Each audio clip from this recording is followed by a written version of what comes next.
भज गोविन्दं भज गोविन्दं गोविन्दं भज मूढमते।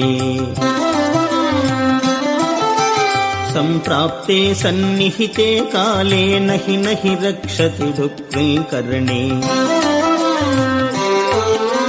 भज गोविन्दं भज गोविन्दं गोविन्दं भज मूढमते। सम्प्राप्ते सन्निहिते काले नहि नहि रक्षति दुःखैकरणे। अग्रे वह्निः पृष्ठे भानु रात्रौ चुबुकसमर्पितजानुः। करतलभिक्षा तरुतलवासः तदपि न मुञ्चत्याशापाशः। यावद्वित्तोपार्जनसक्तः तावन्निजपरिवारो रक्तः। पश्चाज्जीवति जर्जरदेहे वार्तां कोऽपि न पृच्छति गेहे। जटिलो मुण्डीलुञ्छितकेशः काषायाम्बरबहुकृतवेषः। पश्यन्नपि च न पश्यति मूढः उदरनिमित्तं बहुकृतवेषः। भगवद्गीता किञ्चिदधीता गङ्गाजललवकणिका पीता। सकृदपि येन मुरारिसमर्चा क्रियते तस्य यमेन न चर्चा। भज गोविन्दं भज गोविन्दं गोविन्दं भज मूढमते। सम्प्राप्ते सन्निहिते काले नहि नहि रक्षति दुःखैकरणे। भज गोविन्दं भज गोविन्दं गोविन्दं भज मूढमते। सम्प्राप्ते सन्निहिते काले नहि नहि रक्षति दुःखैकरणे। भज गोविन्दं भज गोविन्दं गोविन्दं भज मूढमते। सम्प्राप्ते सन्निहिते काले नहि नहि रक्षति दुःखैकरणे। दिनमपि रजनी सायं प्रातः शिशिरवसन्तौ पुनरायातः। कालः क्रीडति गच्छत्यायुः तदपि न मुञ्चत्याशावायुः। अङ्गं गलितं पलितं मुण्डं दशनविहीनं जातं तुण्डम्। वृद्धो याति गृहीत्वा दण्डं तदपि न मुञ्चत्याशापिण्डम्। बालस्तावत् क्रीडासक्तः तरुणस्तावत् तरुणीसक्तः। वृद्धस्तावत् चिन्तासक्तः परमे ब्रह्मणि कोऽपि न रक्तः। पुनरपि जननं पुनरपि मरणं पुनरपि जननी जठरे शयनम्। इह संसारे खलु दुस्तारे कृपया पारे पाहि मुरारे। पुनरपि रजनी पुनरपि दिवसः पुनरपि पक्षः पुनरपि मासः। पुनरप्ययनं पुनरपि वर्षं तदपि न मुञ्चत्याशामर्षम्। भज गोविन्दं भज गोविन्दं गोविन्दं भज मूढमते। सम्प्राप्ते सन्निहिते काले नहि नहि रक्षति दुःखैकरणे।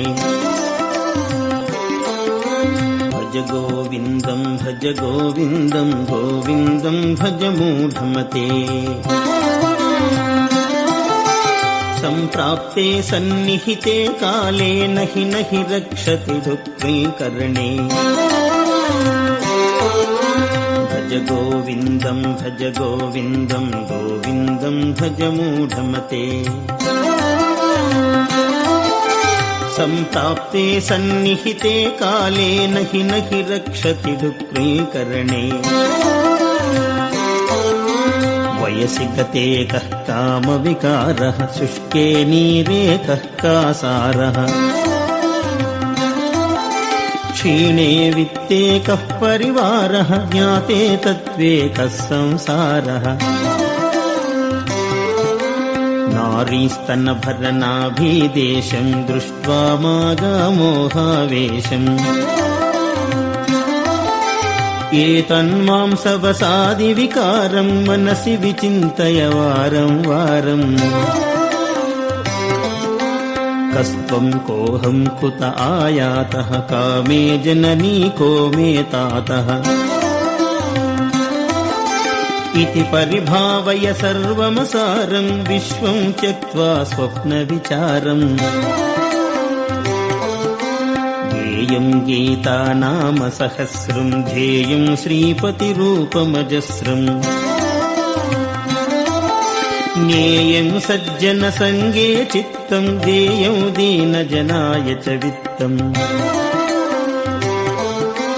यावत् पवनो निवसति देहे तावत् पृच्छति कुशलं गेहे गतवति वायौ देहापाये भार्या बिभ्यति तस्मिन् काये भज गोविन्दं भज गोविन्दं गोविन्दं भज मूढमते सम्प्राप्ते सन्निहिते काले नहि नहि रक्षति दुःखैकरणे भज गोविन्दं गोविन्दं भज मूढमते सम्प्राप्ते सन्निहिते काले नहि नहि रक्षति दुःखैकरणे भज गोविन्दं गोविन्दं भज मूढमते सम्प्राप्ते सन्निहिते काले नहि नहि रक्षति दुःखैकरणे सुखतः क्रियते रामाभोगः पश्चाद्भन्तशरीरे रोगः यद्यपि लोके मरणं शरणं तदपि न मुञ्चति पापाचरणम् रक्षाचर्पटविरचितकन्थः पुण्यापुण्यविवर्जितपन्थः नाहं न त्वं नायं लोकः तदपि किमर्थं क्रियते शोकः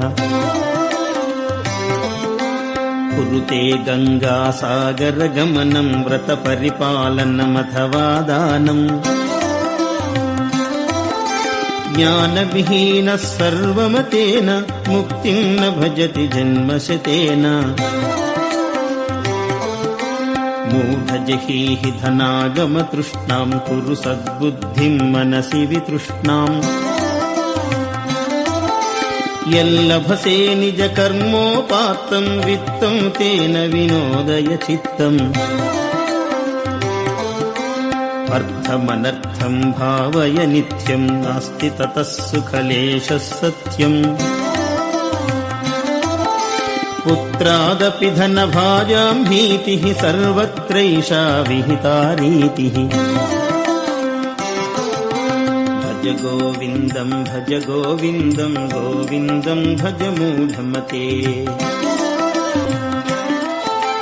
सम्प्राप्ते सन्निहिते काले नहि नहि रक्षति दुःखैकरणे भज गोविन्दं भज मूढमते सम्प्राप्ते सन्निहिते काले नहि नहि रक्षति दुःखैकरणे भज गोविन्दं भज मूढमते सम्प्राप्ते सन्निहिते काले नहि नहि रक्षति दुःखैकरणे काते कान्ता कस्ते पुत्रः संसारोऽयमतीव विचित्रः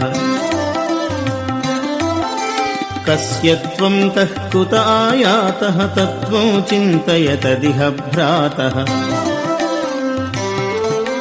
मा कुरु धन जन यौवन गर्वं हरति निमेषात् कालः सर्वम् मायामयमिदमखिलं हित्वा ब्रह्मपदं त्वं प्रविश विदित्वा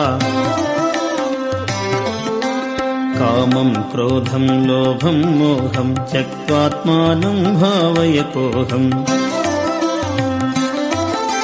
आत्मज्ञानविहीना मूढास्ते पच्यन्ते नरकनिगूढाः सुरमन्दिरतरुमूलनिवासः शय्याभूतलमजिनं वासः सर्वपरिग्रहभोगत्यागः कस्य सुखं न करोति विरागः शत्रौ मित्रे पुत्रे बन्धौ मा कुरु यत्नं विग्रहसन्धौ भवसमचित्तः सर्वत्र त्वं वाञ्छस्य चिराद्यदि विष्णुत्वम् भज गोविन्दं गोविन्दं भज मूढमते